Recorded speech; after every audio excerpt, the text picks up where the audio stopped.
ایک مستورات کا فون آیا. جی فرمائیے. کہا مولانا صاحب ایک تکلیف ہے. تکلیف بھی بتائی کہ یہ تکلیف ہے, کوئی آپ کے پاس وظیفہ ہو. میں نے کہا ہے وظیفہ, 500 مرتبہ درود شریف پڑھو. اللہ تعالیٰ کو ہمارے نبی سے بڑی محبت تھی, اور 2 منٹ دعا کرو, دیکھو نا اللہ تعالیٰ آپ کے مسئلے کو حل کر دے گا. تو وہ خاموش ہو گئی.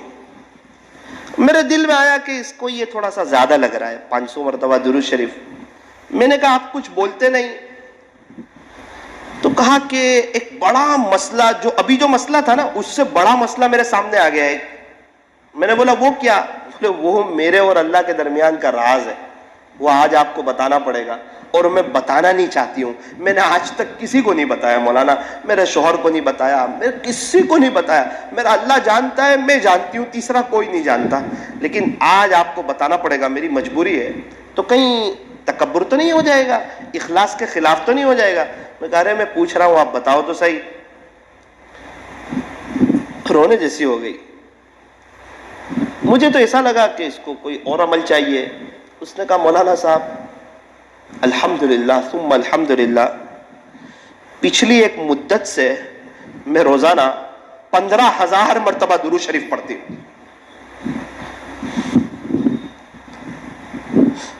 آپ کو بتانا اس لیے پڑا کہ آپ نے جو 500 مرتبہ بتائے وہ یہ 15,000 میں سے گننے ہیں یا الگ سے پڑھنے ہیں مجھے؟ پھر میں خاموش ہو گیا. اس نے کہا آپ بولتے نہیں, جواب ہی کچھ نہیں. میں کہا میرے لیے بھی دعا کرنا, اللہ تعالیٰ مجھے بھی اتنا پڑھنے کی توفیق عطا فرمائے. اس کے بعد میں نے اس کو دوسرا جملہ پوچھا. اب میں نے سوال پوچھا, ایک بات پوچھ سکتا ہوں؟ بولے بالکل. آپ کو یہ شوق کیسے پیدا ہوا؟ کیا بات دل پہ لگی ایسی کہ آپ نے 15,000 شروع کر دیے؟ 1,000 بار جو درود شریف پڑھتا ہے اللہ اس کو 40,000 انعام دیتے ہیں, 10,000 رحمتیں, 10,000 درجے بلند, 10,000 نیکیاں, 10,000 گناہ معاف. پڑھنے والے بہت پڑھتے ہیں. میرے ایک دوست کا انتقال ہو گیا, روزانہ 5,000 پڑھتے تھے.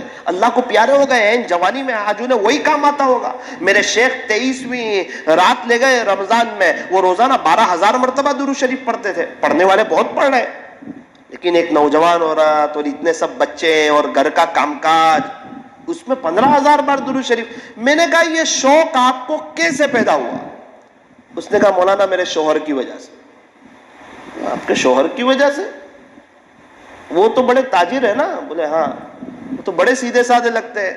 بولے وہ باہر بڑے سیدھے سادے, گھر میں بڑے اللہ والے ہیں. میں کہا لوگ ہمیں اس کا الٹا کہتے ہیں.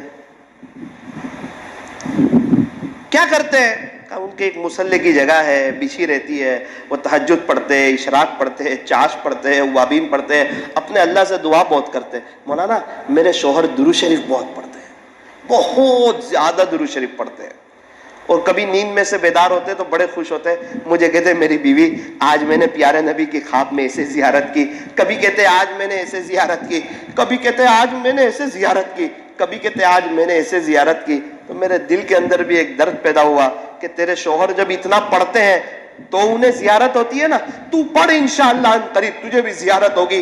بس وہ دن آج کی گھڑی میں 15,000 تک پہنچ گئی, اور میرے شوہر تو بہت زیادہ پڑھتے ہیں. مولانا آپ میرے لیے دعا کرنا. میں نے کہا آپ ہمارے لیے دعا کرنا. اس وقت میرے دل کے اندر ایک ٹھیس سی پہنچی کہ دیکھ ثاقب, اس کا شوہر نیک ہے, اسی لیے اس کی بیوی بھی نیک ہے, اللہ والی ہے, اس کو یہی کرتے ہوئے دیکھتی ہے. اور آج کے شوہر گھر میں موبائل لے کر بیٹھے رہتے ہیں, اسی لیے ان کی بیویاں سیریلہ دیکھتی ہیں اور ان کے بچے کارٹون دیکھتے ہیں, اور پورا گھر جہنم کے گڑھوں میں سے گڑھا بنا ہوا ہے. میاں بیوی کی لڑائی, بے چینی, یہ سب میرے اور آپ کی وجہ سے ہے. اگر میں اور آپ بھی نیک بنے ہوتے, اللہ والے بنے ہوتے, اور گھر میں اللہ کو راضی کیا ہوا ہوتا, آج میرے اور آپ کے پورے گھر کا نقشہ ہی کچھ اور ہوتا. ماشاءاللہ آپ کے یہاں تو اچھے لوگ ہیں, سب نیک لوگ ہیں, دیندار لوگ ہیں. اللہ تعالیٰ آپ حضرات کے صدقے دفعل ہمیں بھی نیک بنائے, ہمارے یہاں بھی ایک اچھا ماحول بنائے. نیت کرو انشاءاللہ ہم بھی درود شریف زیادہ پڑھیں گے انشاءاللہ. پڑھو گے انشاءاللہ 1,000 دفعہ تو کم سے کم پڑھو گے نا. اور اپنے گھر میں روزانہ فضائل اعمال کی تعلیم کرو. مستورات سے بھی کہنا چاہتا ہوں, اول وقت میں نماز پڑھیں, اول وقت میں نماز پڑھیں, اپنے شوہر کی خدمت کریں, اپنے بچوں کی اچھی تربیت کریں, اور اپنے دل کی بھی صفائی کی کوشش کریں. اپنے گھر کو بھی صاف رکھیں، اللہ کو راضی کریں، نماز سکون کے ساتھ پڑھیں، انشاءاللہ اس نماز کی برکت سے آپ کو سکون مل جائے گا۔ کھانا اللہ کے ذکر کے ساتھ بنائیں، اور اللہ تبارک و تعالی ہم تمام کو مرنے سے پہلے سچی توبہ کی توفیق اور سعادت نصیب فرمائے۔